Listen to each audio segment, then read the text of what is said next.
Bom dia. Vamos dar início à 78ª sessão ordinária da Câmara Central de Extensão Universitária deste dia de 14 de setembro de 2016. Hoje nós teremos a honra de fazer o lançamento das publicações digitais da coleção Extensão Universitária, selo Cultura Acadêmica, resultado das obras selecionadas através do edital número 5/2014 PROEX. Eu vou chamar então o mestre de cerimônias, o Luiz Fernando, que fará todo o cerimonial. Excelentíssimas autoridades, senhoras e senhores, bom dia. A Universidade Estadual Paulista Júlio de Mesquita Filho tem a honra de receber os presentes para a cerimônia de lançamento das publicações digitais, coleção Extensão Universitária, selo Cultura Acadêmica. Convidamos as seguintes autoridades para comporem a mesa diretora. Professor Dr. Eduardo Cocubum, vice-reitor da Unesp, neste ato representando o magnífico reitor, professor Dr. Júlio César Durigan.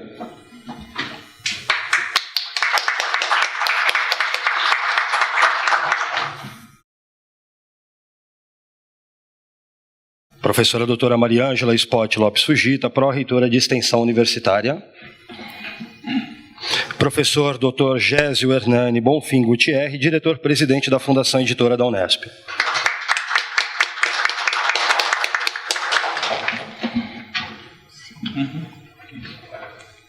Anunciamos a abertura da solenidade pelo professor Dr. Eduardo Cocubum, que presidirá os trabalhos.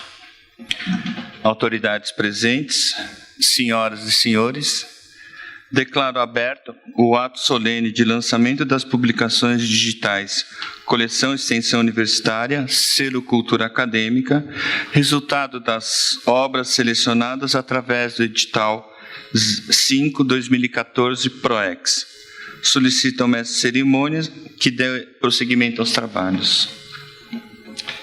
Agradecemos aos convidados presentes e registramos a presença das seguintes autoridades. A professora doutora Maísa Furlan, pró-reitora de pesquisa. Anunciamos neste momento o pronunciamento do professor Dr. Gésio Hernani Bonfim Gutierre. Obrigado. Inicialmente eu agradeço mais uma vez esse convite que invariavelmente para mim é uma honra.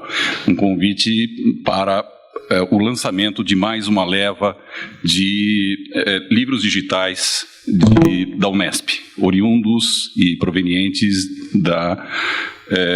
como resultado da pesquisa de docentes e pesquisadores da Unesp. Eu acredito que nesse momento seja interessante que nós rememoremos um pouco os passos iniciais, os passos originais daquilo que se consubstanciou posteriormente como sendo o programa digital, e eu não falo aqui especificamente de nenhuma pró-reitoria em particular, o programa digital Unesp, né? Há um tempo atrás, eu acho que todos nós, mesmo aqueles que não estão diretamente vinculados à edição acadêmica, nós ouvimos falar há 10 anos pelo menos, ouvimos falar dos livros digitais, da digitalização da produção editorial. E nós tivemos a oportunidade de ouvir, nós e aqueles de fora da universidade também, as coisas mais disparatadas, né? Que depois de 5 anos não existiria mais livro de papel, da mesma forma que do outro lado, muita gente estava dizendo, daqui a 5 anos não teremos mais, nem ouviremos mais falar em livro digital, como eu já vi docentes da Unesp falarem isso, né? E de fato, nenhuma dessas previsões se verificaram. Eu tive a oportunidade em Buenos Aires uma vez de ouvir um representante da Microsoft dizer, em 10 anos, e isso daí foi em 2000, em 10 anos não teremos mais livro de papel. E isso como afirmação oficial de um executivo da Microsoft. Não, digamos que ele não estava tão certo assim. Agora, essas previsões que eram tão frequentes naquela época, elas foram fraudadas, mas elas não foram substituídas por certezas. Hoje em dia, nós temos, sim, várias dúvidas pendentes a respeito do que o livro digital, do futuro do livro digital, do futuro de programas de digitalização extensiva de conteúdos acadêmicos, inclusive conteúdos editoriais. Eu cito para vocês só aquilo que hoje caiu como uma bomba, hoje eu digo esse ano, caiu como uma bomba no mundo editorial e em todos aqueles estrategistas do mundo editorial. Os Estados Unidos, no ano passado, tiveram uma queda de mais de 20% de receita dos livros digitais.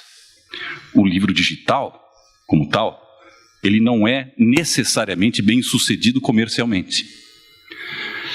Isso vai na direção contrária a todos os especialistas, todos os arautos, todos os apólogos do livro digital, né?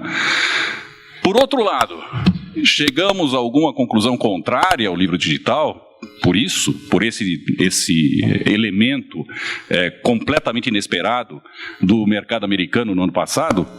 Nem tanto. E aí nós temos elementos suficientes inclusive no Brasil e diretamente vinculados aos programas editoriais da Unesp, que permitem que nós digamos algumas coisas bastante contundentes sobre o livro digital relacionado à comunicação acadêmica, especificamente naquilo que na área editorial nós chamamos de TCP, técnicos, científicos e profissionais, né? Dos livros técnicos, científicos e profissionais, dentre os quais nós podemos citar os livros acadêmicos. E eu cito para isso sempre, como sempre, eu tenho que citar o exemplo Cielo, né? O exemplo Cielo do qual faz parte o nosso acervo de publicações das diversas pró-reitorias que migraram para programas de digitalização de pesquisas, de digitalização editorial. Só a Unesp tem algo próximo de 20 milhões de downloads. Isso, para aqueles que já ouviram eu falar isso, desculpem-me, mas é um mantra meu. Antes de dormir, eu sempre falo 20 milhões de downloads. É algo que eu não posso esquecer, eu acho que a comunidade acadêmica não pode esquecer, que nós conseguimos alguma coisa que é realmente relevante, extraordinariamente relevante, citada inclusive no exterior. Já falei isso também em mais de uma oportunidade, mas não me canso de repetir, eu acho que é importante que nós fixemos isso. O Ministério da Educação francês veio aqui estudar isto. Pesquisadores da Emory University estão interessados em saber como é que a gente conseguiu isto. Então, inadvertidamente, nós conquistamos algo que a comunidade unespiana mesmo, ela não está muito consciente. Talvez ela esteja ciente, mas não consciente. Aquilo que, já ouvi falar isso, mas não caiu a ficha. Não caiu a ficha. Nós conseguimos algo que é extraordinariamente relevante para a publicação acadêmica. E aqui eu não estou falando especificamente do futuro do livro digital, do futuro do e-book relativamente ao livro papel, não estou falando especificamente disso, eu estou falando da instrumentalização do livro digital por parte da comunicação acadêmica. Para a comunicação acadêmica, o livro digital é extremamente importante.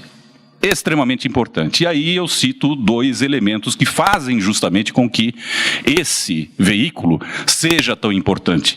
Tem dois aspectos da comunicação acadêmica que são aspectos básicos, basilares. Em primeiro lugar, imediatez. Na hora que você publica esse livro, você imediatamente pode acessá-lo da Conchinchina. Você imediatamente em Hanoi, você pode baixar esse livro. Quando é que alguma coisa semelhante pode acontecer com o livro papel?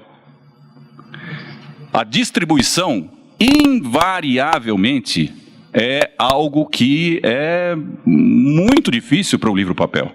Não nos esqueçamos, por exemplo, que no Brasil existem estados, isso é outra coisa que eu falo sempre, estados como Roraima, que tem uma livraria. uma livraria. E não nos esqueçamos que um estado em que tem uma universidade federal, ela tem uma livraria estilo Nobel. A distribuição, portanto, dos livros, ela é muito precária em um país, na verdade no mundo inteiro, a não ser em países como a Alemanha, países como a Suíça, no mundo inteiro a distribuição é um problema seríssimo e que leva, evidentemente, um grande período até que o livro publicado atinja o leitor potencial, o leitor que está sendo visado. Por essas e outras, o livro digital é extraordinário. É só ver o que aconteceu dentro dos programas da Unesp e da distribuição da Unesp no interior do Brasil. A Amazônia, ela é relativamente importante para o mar de downloads que nós recebemos. Isso mostra que existe uma demanda reprimida que nós estamos satisfazendo com o programa de livros digitais. Imediatez um, universalidade outro. Quer dizer, você não apenas, imediatamente você está sendo acessível no Camboja, mas você também atinge um público que antes você era incapaz de atingir. E isso especialmente por um livro produzido por uma universidade brasileira. Você não tem condição de fazer isso.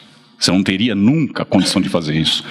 Nós atingimos, com os programas digitais, nós atingimos mais de 20 países. E isso é algo que eu gostaria de passar para os autores que estão sendo agora publicados. Os seus livros têm a possibilidade hoje de atingir um rol de países que há 10 anos atrás, há 5 anos atrás, seria impossível imaginar. Então, universalidade, imediatez. Isso em si é suficiente para justificar programas como esses. Né? É mais que suficiente, do meu ponto de vista, para justificar programas como esses. Agora, como é importante que nós não sejamos também absolutamente otimistas e ingênuos, eu gostaria de lembrar alguns aspectos que justificam o programa, ao mesmo tempo lembrando um problema que pode ser relevante e merece ser considerado pelas autoridades universitárias. Eu me refiro especificamente ao self-publishing. Hoje, o self-publishing é um fato da natureza. E o self-publishing acadêmico está sendo cada vez mais popular. Há coisa de 5 anos atrás, o editor executivo da Cambridge University Press falou para mim, olha, eu não sei por que as pessoas estão se preocupando com o livro digital. O livro digital vai ser um amigo nosso. O que é um perigo para as editoras universitárias, o que é um perigo para a academia, é o self-publishing. E eu disse, bom, mas em princípio não precisaria ser assim. Afinal de contas, se você tem a possibilidade de publicar o seu próprio livro, você abre canais que seriam interessantes para que todo autor com algum original, tendo a dificuldade que tem de publicar por editoras regulares, ele poderia fazer seu próprio livro. E é isso que acontece, a gente sabe muito bem disso, não vou citar as editoras. Qualquer autor com algum dinheiro chega lá, joga em balcão e publica. Qual é o perigo que o Gordon, naquela época, editor executivo da Cambridge, falou? É óbvio que se a gente abrir a possibilidade de alguma coisa como essa, nós teremos publicações extensivas, sem peer review, sem a avaliação de mérito, sem que conselhos editoriais analisem e filtrem aqueles resultados que são academicamente interessantes e aqueles que não são. Né? E isso vai fazer com que a publicação acadêmica caia de qualidade de uma maneira vertiginosa. Naquela época, 4, 5 anos atrás, e nesse campo as coisas são muito dinâmicas, no Brasil não era tão relevante assim, na verdade no mundo não era tão relevante a questão do self-publishing. Hoje é. Hoje é. Talvez nem tanto no Brasil, mas dentro de 1 a 2 anos, isso vai acontecer de uma maneira avassaladora, até pela necessidade que existe das agências de fomento de qualificar o docente a partir de suas publicações.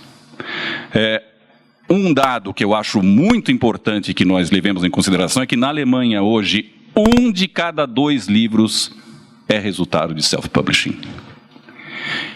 Pior e mais preocupante, os 20 primeiros lugares da Amazon, a da Deutsche Amazon, são de self-publishing.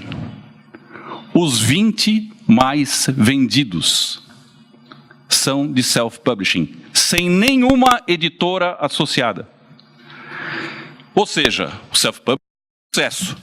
O que se corre perigo aqui? O autor está muito bem, nunca foi tão fácil publicar. E isso é uma coisa importante na hora da gente inaugurar um programa como esse, né? Ou da gente prosseguir com a publicação dentro de programas como esses.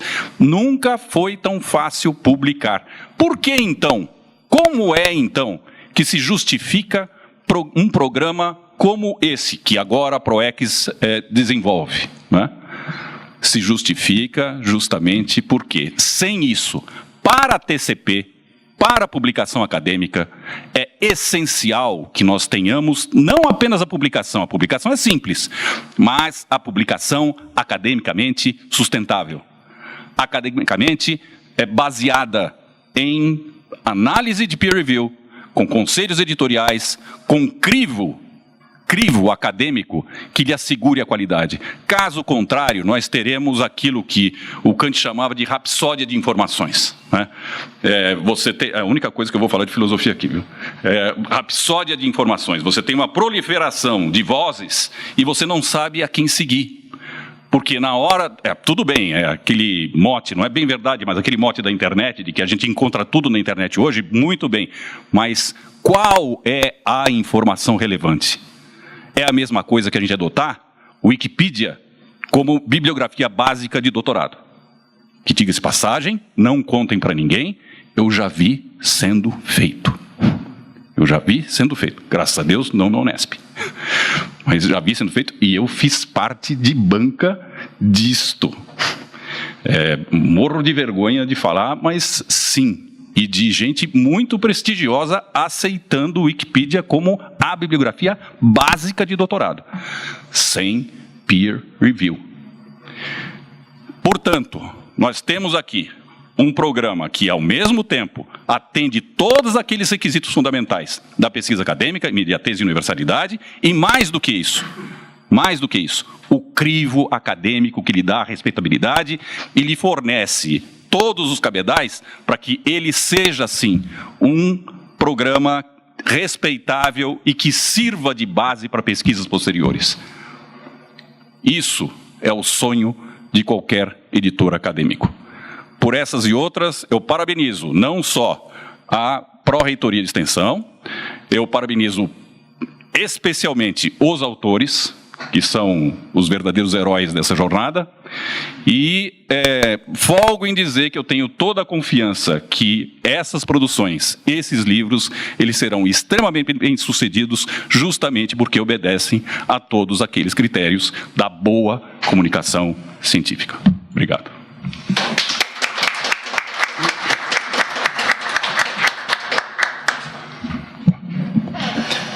Dando prosseguimento, queremos registrar a presença das seguintes autoridades: o professor Paes, diretor da Faculdade de Medicina Veterinária e Zootecnia de Botucatu, e do professor Dr. Laurence Duarte Covara, pró-reitor de graduação da Universidade Estadual Paulista.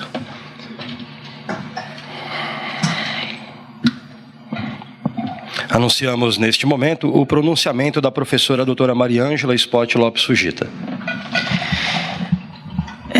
Depois dessa abertura magnífica pelo professor Eduardo, com a presença de todos vocês, que só engrandece a nossa cerimônia, e aos autores aqui presentes, que é o motivo e o orgulho da Pró-Reitoria de Extensão nessa cerimônia. E também dessa fala do Gésio, muito importante para nós. Eu devo dizer que eu, como bibliotecária, né? E também como, posso dizer, do corpo editorial e da nossa comissão de publicações da Oficina Universitária de Marília, que eu já venho atuando há muitos anos, à frente da produção de livros e periódicos, eu acho muito importante nós considerarmos a situação do livro digital. Para as bibliotecas, isso nunca foi problema, né? Ouvimos dizer que as bibliotecas desapareceriam, e isso não aconteceu e não vai acontecer, por dois motivos muito simples. Primeiro, porque nós temos bibliotecas retrospectivas enormes, que nunca poderão ser digitalizadas. Não há preço que pague a digitalização de obras que nunca se tornaram digitais. Então, a manutenção desses acervos, hoje, no mundo inteiro, é caríssima, mas é indispensável à humanidade. Então, as bibliotecas, sim, continuarão, assim como os livros impressos, pela memória, a memória da humanidade.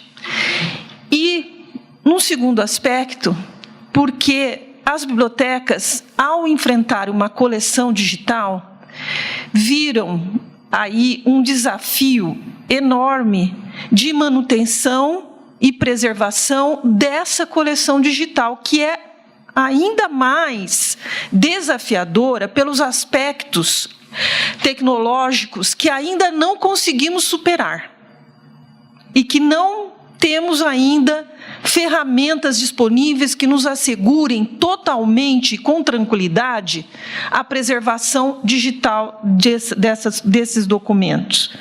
Tanto livros, quanto periódicos, quanto documentos das mais diversas espécies e tipos, né?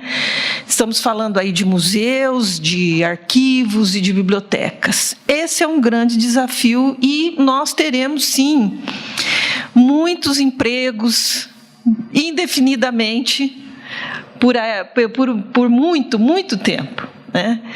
E a mesma coisa nós podemos dizer dos editores, né? Das editoras, que vão ter que se adequar aos novos tempos do self-publishing, que o professor Gelsi tão bem colocou e que nós temos também um desafio nas bibliotecas de ter esses documentos nas nossas estantes eletrônicas, porque não é tão fácil, né, comprar esses livros, ou obter esses livros, e manter esses livros.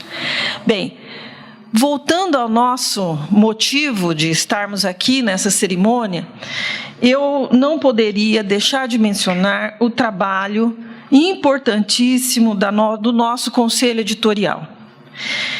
Estão aqui presentes o professor Antônio César Leal, né, que fez parte desse trabalho, e a professora Maria Cândida Soares Delmasso, né? Nós agradecemos em nome dos dois o trabalho profícuo e muito importante desde 2014 até agora, para que essas obras pudessem ser editadas. Então, vou citar o nome dos demais: professor Cláudio César de Paiva, da FCL de Araraquara, o professor Eduardo Galhardo, da FCL de Assis, o professor José Arnaldo Frutuoso Roveda, de Sorocaba, a professora Márcia Pereira da Silva, de Franca, a Rosane Michele de Castro, de Marília, e o Sebastião Souza Lemes, da FCL de Araraquara. Então, eles constituíram o Conselho Editorial, fizeram todos os trabalhos de envio aos pareceristas ad hoc, e também nós agradecemos a todos os pareceristas ad hoc que puderam se dedicar e se debruçar a essas obras. Hoje nós temos esse conjunto que nós vamos nominar aqui, nós vamos chamar os autores de obras de extensão. E muitas dessas obras de extensão têm, para nossa alegria, o nome extensão universitária. ter uma coleção de extensão universitária é muito inédito no Brasil, né, pelas universidades. E ter uma coleção de extensão universitária também. Então, são livros que guardam algumas diferenças importantes dos outros livros, das outras atividades fins da universidade, pesquisa e ensino. Nós nos pautamos pelo belo exemplo da pós-graduação e da graduação, que já há muitos anos vem editando as suas coleções, com muito sucesso, né? E nós entendemos aí que a extensão, como atividade acadêmica, indissociável com o ensino e a pesquisa, precisaria também reunir esforços a essas duas grandes coleções que habitam o cenário de livros digitais, tanto da Unesp quanto das outras universidades, de modo igualmente valoroso e, por que não dizer, de uma forma que valorize a extensão, tanto solicitada pelos nossos docentes, né? Então, a publicação de livros, de artigos, nós mantemos também duas revistas, a Ciência e Extensão e a Etnos Brasil, é fundamental para que a extensão seja valorizada enquanto extensão indissociável ao ensino e pesquisa. Então, nós estamos fazendo a nossa parte, os autores aqui presentes devem ser parabenizados, sim, por essa iniciativa de publicar pela extensão, com a extensão e para a extensão. Então, muito obrigada a todos pela participação.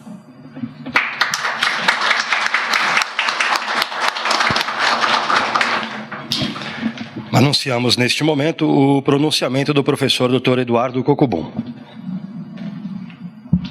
Bom dia a todos. A extensão tem uma relevância bastante grande para a universidade.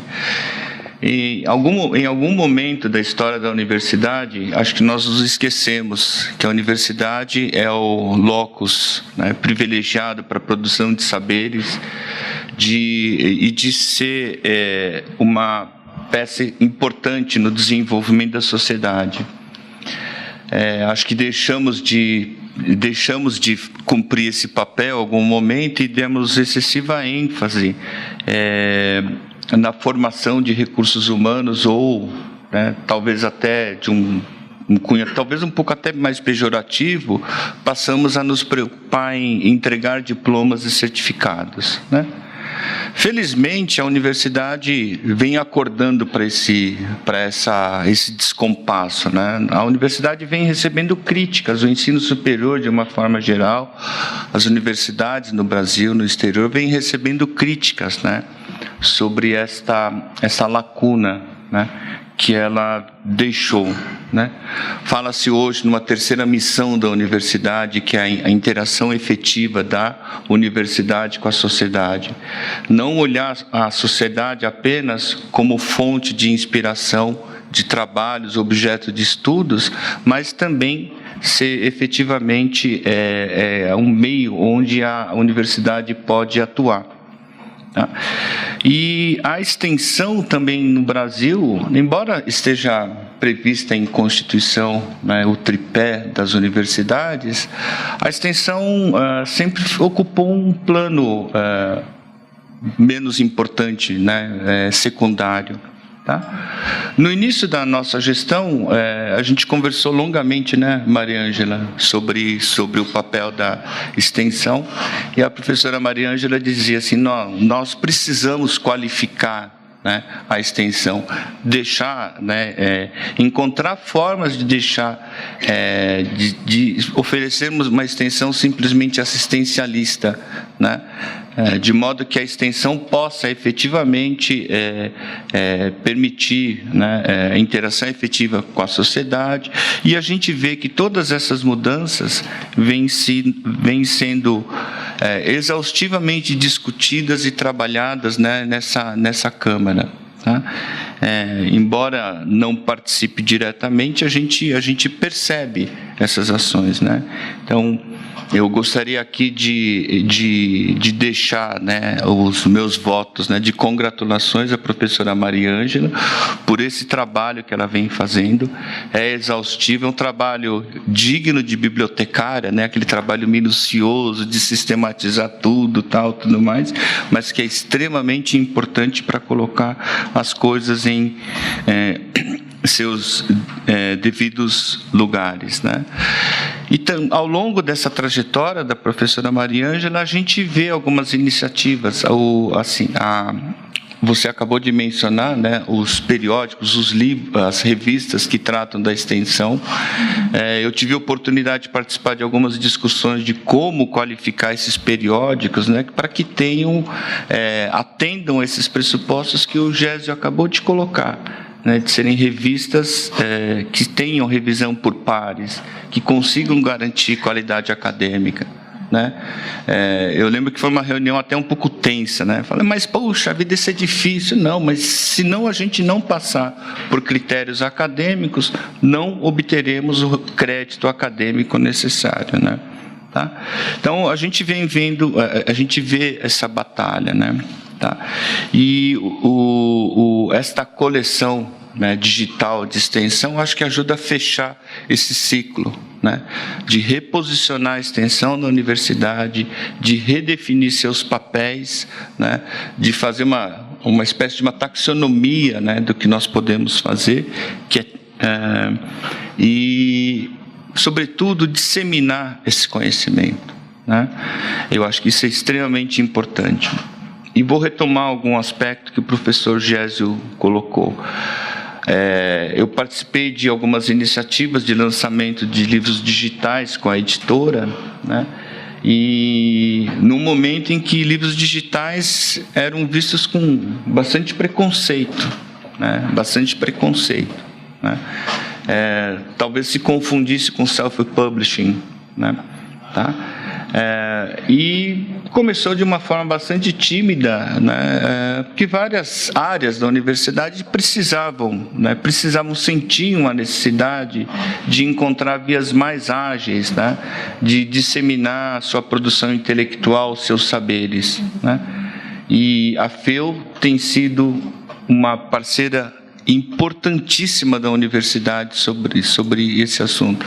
Basta ouvir a fala do professor Gésio, né, que traz para nós, ilumina, né, nos ilumina sobre as formas como podemos fazer isso, ou pelo menos nos leva a uma profunda reflexão, né, de como podemos disseminar nossos conhecimentos, né? Tá? E talvez, de vez em quando, a gente leve esse puxão de orelha do Gésio, né? Olha, não, nós precisamos, né, livros, né, publicações, livros, não são coisas para serem feitas de qualquer maneira, né? Hoje nós temos ferramentas que permitem, né, fazer esse self-publishing, tá? Desde do aparecimento do redator, que era da Itautec, né, tá, que a gente conseguimos, olha só, a gente conseguiu escrever um texto, corrigir sem ter que ficar passando a borracha, né? A gente podia guardar o arquivo e, olha só, a gente podia imprimir aqueles textos sem ter que passar no mimeógrafo, né? Isso foi uma abertura, né, fantástica, né, para aqueles que gostariam de se aventurar como autores, né? É certo que essa cultura se disseminou, né? Essa cultura se disseminou a ponto de hoje não sabemos, né, se o digital é bom ou não é bom. Nós precisamos ter o espírito crítico e ter pessoas como o Gésio nos aconselhando, dando puxões de orelhas, né, tá, na negociação com ele, tá? E também em momentos como esse é de extrema importância, né? Então essa parceria da universidade com a FEU tem sido extremamente enriquecedora, tá? Aos autores, saibam que a escolha da obra, né? Não, as obras foram escolhidas não por acaso, não é porque vocês tiveram a intenção de publicar, né, que isso se concretizou. Envolve toda uma história pessoal, né? Os livros, isso é muito interessante. Eu não tive que ir até a livraria comprar os livros para, pelo menos, dar uma folheada no conteúdo, né? Tá? Eu, antes de vir aqui, né? Eu tive acesso, consegui dar uma folheada digitalmente com o mouse, né, do computador. Não li, obviamente, né? Seria demagogia minha dizer que eu consegui ler, mas a gente consegue ter uma ideia, né, de como o mundo digital permite a gente passear um pouco pela vida dos autores também, né? Você Google, você fala assim, olha, puxa vida, que legal, né? Dá para identificar como a história da vida de vocês se confunde com a própria obra, né? Isso está se tornando público, né, através de um crivo acadêmico, tá? Então, não se iludam, né, com os números, né? 20 milhões de downloads, deve ter bem mais, né, Gésio? Tá bem mais, porque 20 milhões foi há uns 6 meses atrás. São 50 milhões de acessos. 50 milhões de acessos, 20 milhões de downloads, tá? Mas também, né, saibam que, diante desses números, a vida de vocês está sendo exposta também, tá? Escarafunchada, né? E é importante que esta visibilidade que é dada, né, que a gente aproveite essa visibilidade que nos é dada, né, com um trabalho de qualidade, de competência. Tá? Então, sintam-se honrados, né, por conseguirem entrar nesse seleto grupo, né, tá, de muita visibilidade, que certamente a Unesp coloca à disposição da sociedade com a qualidade que é necessária. Então, parabéns aos autores, parabéns, Maria Ângela, pela iniciativa, né, e parabéns, Gésio, né, pela parceria que você sempre nos deu e nos dá à universidade. Convidamos os membros da mesa diretora a ocuparem assento na plateia para a projeção em tela das publicações e apresentação dos autores presentes. Anunciaremos neste momento os livros digitais que estão sendo lançados, enquanto que, simultaneamente, serão projetadas em tela as publicações no catálogo de livros do Selo Cultura Acadêmica, acessíveis no site www.culturaacademica.com.br. Convidamos os autores presentes para, no momento da projeção do livro, né, para uma breve apresentação do livro, de sua autoria. A Extensão Universitária em Comunicação para a Formação da Cidadania, organizado por Elisa Bachega Casadei, de Bauru, FAAC. Educação Ambiental e Valores na Escola, buscando espaços, investindo em novos tempos, organizado por Dalva Maria Bianchini Bonotto e Maria Bernadette Sarte da Silva Carvalho, de Rio Claro, IB. Estão sendo representadas nesta solenidade pelas senhoras Mariana Nardi e Thaís Cristiane de Gasperi. Bom dia a todos. Nós somos alunas da pós-graduação em Educação na Unesp de Rio Claro e, além disso, autoras, duas das autoras, né, do livro. E é com grande alegria que estamos aqui nesse lançamento, né, de um dos livros da coleção, de uma obra que foi organizada pela professora Dalva e pela professora Bernadette e é fruto de um projeto muito, muito bacana com formação de professores. Bom, é um projeto de extensão desde 2010. Eu participo, foi quando eu iniciei meu mestrado, e foi, bom, muito gratificante na vida, e faz parte desse processo de formação continuada em que o professor reflete sobre suas práticas, mas ao mesmo tempo ele vai até a escola, né? Então o livro é resultado de reflexões de práticas de educação ambiental. Eu trabalho com valores que foram realizados nas escolas, trabalhos muito bonitos que professores fizeram, e o importante dessas reflexões é a voz deles, um pouco do que foi falado na mesa agora. Essa voz vai chegar em muitos lugares do Brasil, né? Eu também sou professora no Estado, e é muito importante o professor ter voz. E também esse livro inclui reflexões de nós, pós-graduandos, né, que essa voz também é junto, né? A pós-graduação, professor. Então, com muito carinho que a gente olha para esse trabalho, o trabalho que a professora Dalva e a Bernadette fazem. Acho que...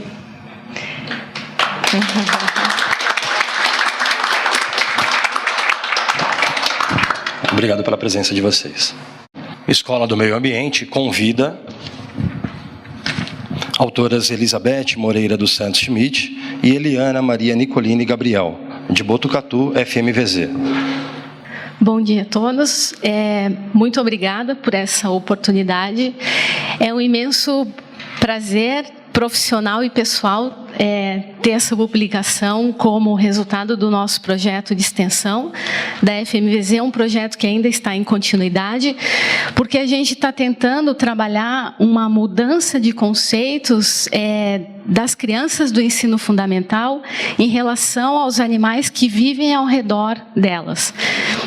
E a ideia, na verdade, surgiu porque a gente fez um trabalho com essas crianças perguntando quais animais que elas achariam que iriam encontrar nas trilhas que essa escola da Prefeitura de Botucatu desenvolve, com todas as faixas etárias, desde 5 até 17 anos, e as crianças do ensino fundamental achavam que podiam encontrar zebras, girafas, rinocerontes, né, nas nossas matas. Então, a gente resolveu desenvolver um trabalho mudando esse conceito para que as nossas crianças aprendam sobre a fauna brasileira. E a gente, principalmente de uma região do Brasil, que é uma região de transição de Mata Atlântica e Cerrado, que é a região de Botucatu. Então, a nossa fauna é muito rica, e a gente, então, vem desenvolvendo esse trabalho, falando sobre o tamanduá-bandeira, sobre a capivara, sobre os tucanos, enfim, né, a nossa rica fauna brasileira, tá?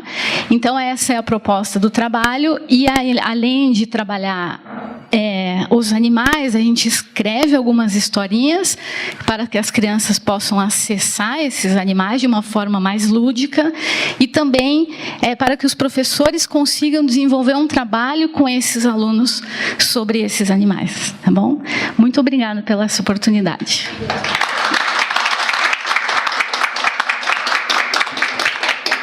Obrigado pela presença, professora. O que vamos fazer depois do trabalho? Reflexões sobre a preparação para a aposentadoria, organizado por José Luiz Riani, Amarilis Maria Muscari Riani Costa e Gilson Fusaro Júnior, de Rio Claro, IB. Convidamos Oscar D'Ambrosio, que participou do projeto, para... Então, bom dia a todos. Vou falar daqui sentadinho, porque o professor Riani, ele mandou um texto oficial, então eu não vou ler. E como todo professor, o texto dele tem 6 laudas, eu não vou ler as 6 laudas, eu fiz uma edição dele rapidinho, então eu só vou ler, são 3 parágrafos resumindo o trabalho, tá? Então é bem rápido. O livro se chama O que vamos fazer depois do trabalho? Reflexões sobre a preparação para a aposentadoria. O título do livro, propositalmente, tem um duplo sentido. Muitas pessoas provavelmente associarão o título a um conjunto de atividades realizadas após o expediente de trabalho, popularmente conhecido como happy hour. Alguns poderão até pensar que se trata de um guia de bares e restaurantes, destinados às confraternizações de final de tarde. O subtítulo, porém, Reflexões sobre a preparação para a aposentadoria, deixa claro que não se trata de nada disso, mas o que poderíamos chamar, por analogia, de Happy Years, ou seja, um guia para que o tempo da aposentadoria seja um período de anos felizes. O livro traz à luz um importante, e eu acrescentaria atual, debate em torno de questões que associam trabalho, aposentadoria e processo de envelhecimento. As reflexões resultam de experiência acumulada na realização de atividades de extensão na Unesp Rio Claro, relacionadas à preparação para a aposentadoria. Os temas são, rapidamente, envelhecimento e trabalho, preparação para a aposentadoria, saúde, envelhecimento e aposentadoria, aspectos psicossociais da aposentadoria, atividade física e aposentadoria, envelhecimento, novas tecnologias e aposentadoria. Além disso, temos 2 capítulos mais sobre alimentação e nutrição no envelhecimento e outras possibilidades para a aposentadoria, que é o que eu gosto mais, que é o capítulo 8. Porque o resto está tudo dividido, né? Esse abre que é outros caminhos. E o último parágrafo. Nas considerações finais, os autores reafirmam a expectativa de que o livro possa colaborar para o debate do tema no interior das instituições públicas e nas empresas também, buscando garantir condições dignas de aposentadoria aos trabalhadores, bem como de vida após trabalho. O livro apresenta ainda um apêndice com links de um conjunto de radio-releases, os podcasts, sobre diversos assuntos abordados ao longo do livro. Aí eu só queria citar em 15 segundos, né, que é a primeira vez que um livro da extensão universitária utiliza um projeto que é nosso, da CI, dos podcasts. Então, é uma oficialização de um projeto, né, que nós temos há 6 anos. Então, para nós da CI é uma grande felicidade ver que isso vai para um livro da extensão universitária. Acho que é uma conquista do nosso grupo de trabalho, graças à equipe de IB de Rio Claro. E no final ainda tem um anexo, com uma lista de filmes que podem ser utilizados em programas de preparação para a aposentadoria, que é muito rica essa experiência, que esses filmes eles são passados, né, em algumas unidades, e tem os debates depois, a partir da exibição. Então, obrigado a todos. Obrigado. O Tecido da Rede Sans, Histórico, Narrativas e Reflexões, organizado por Maria Rita Marques de Oliveira, Carla Maria Vieira e Lilian Fernanda Galese, de Botucatu, IB. Por favor.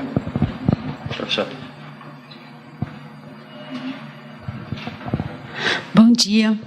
Eu começo agradecendo todas as pessoas envolvidas nesse trabalho e estou falando no nome de muitas delas, tanto que desde o começo desse processo, que foi da indução da Rede Sans, a gente chegou até a convidar uma pessoa do CNPq a colocar o voluntariado dela de como esse projeto deu trabalho a ela, porque envolvia 150 bolsistas. E esse livro envolve todas essas pessoas. A equipe da editora está muito conhecida nossa, muito íntima. Nós tivemos, na semana passada, a notícia de que esse foi o livro que deu mais trabalho para a editora. Que foi assim, tanto que nós precisamos, apesar de termos pego autorização para publicação, para divulgação de foto, tem um critério da editora que tem que refazer tudo isso. E nós precisamos ficar correndo atrás de 150 pessoas que participaram desse processo. Tem 30 pessoas que nós não conseguimos. A editora até deu mais uma chance para a gente, porque tem alguns depoimentos bastante importantes para fazer parte desse trabalho. Então, como esse trabalho foi constituído? Ele tem uma narrativa principal, que é minha, e nessa narrativa principal, qual é a nossa preocupação?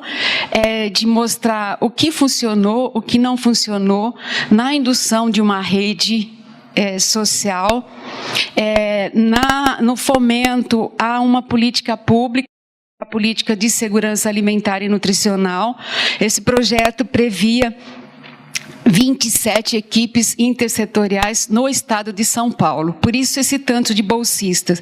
É um projeto que já teve assim bastante resistência até na própria FINEP, porque era recurso para mobilização de pessoas. Para a mobilização dessas 27 equipes intersetoriais que deveriam plantar a semente do Plano Nacional, do Sistema Nacional de Segurança Alimentar e Nutricional, que já está instituído no nível nacional, no nível dos estados, e precisa acontecer no nível dos municípios. Ele tinha 3 metas, o projeto. O primeiro era dessa plataforma virtual, de toda essa comunicação virtual, a gente conta essa história. E essa comunicação virtual também previa momentos presenciais, muitas oficinas, seminários. Tinha a articulação dessas 27 equipes intersetoriais, também conta toda a movimentação, como é que as equipes intersetoriais, o que é que eles conseguiram mobilizar nesses 27 municípios, e tinha uma meta que era uma meta de pesquisa, que nós fizemos em 65 municípios do estado de São Paulo. Para fazer essa pesquisa, nós envolvemos 20 universidades do estado de São Paulo que têm curso de nutrição. E 40 graduandos que foram formados pelo projeto para fazer a pesquisa localmente. E nós monitoramos tudo isso. Conta a história, por exemplo, de barco para chegar no lugar para acessar a unidade de saúde, onde os nossos alunos precisavam fazer as entrevistas. Conta histórias dos técnicos das prefeituras que receberam bolsas também. Então, o livro é composto, eu estou falando mais do que os outros, eu vou parar por aqui, mas o livro é composto por o relato dessas pessoas que nós fizemos para não corrigir 150 relatórios desses formais acadêmicos, as pessoas fizeram isso e o CNPq aceitou na forma de relato de experiência. E é o relato de experiência que está aqui, né? Então, é muito gratificante para a gente estar com esse trabalho passando por esse crivo, né? Não só a prática, mas a crítica sobre a prática, a reflexão sobre a prática, isso para a gente é muito, muito importante. E, sem dúvida, agradecer à ProEx pela acolhida e pela publicação disso.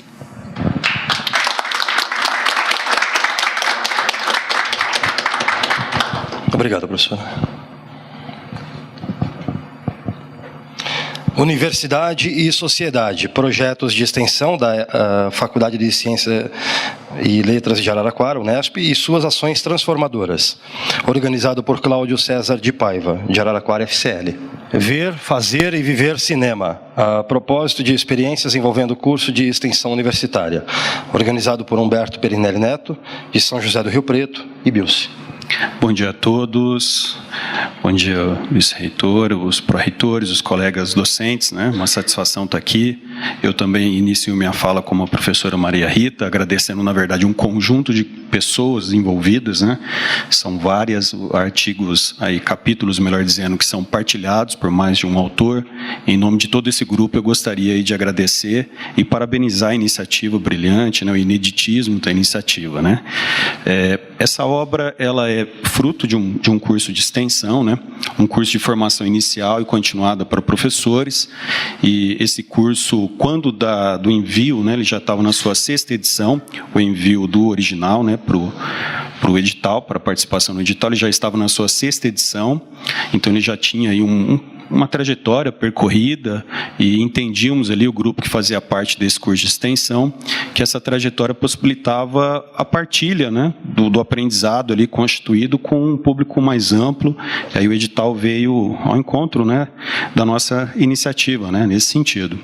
Quando do encaminhamento do original, nós já havíamos aí vivenciado a experiência desse curso de extensão com cerca de 200 professores, né, em formação inicial e continuada, e esse curso de extensão ele fazia parte de um projeto, faz parte de um projeto maior, eu diria, que é um projeto aí que articulava o PIBID, havia um PIBID, né, na pedagogia, até 2014, muito ligado à produção e à vivência desses curtas-metragens que são elaborados no curso de pedagogia nas escolas.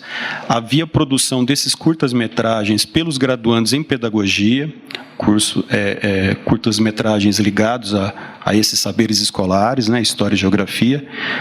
Todo ano a produção de uma amostra de curtas-metragens é feita no IBILSE. Essa amostra ela é destinada à apresentação desses curtas para uma comunidade mais ampla e também a construção de um site, né? Existe um site aí chamado Cine Educação, mantido por esse grupo, que também é uma ação extensionista, né?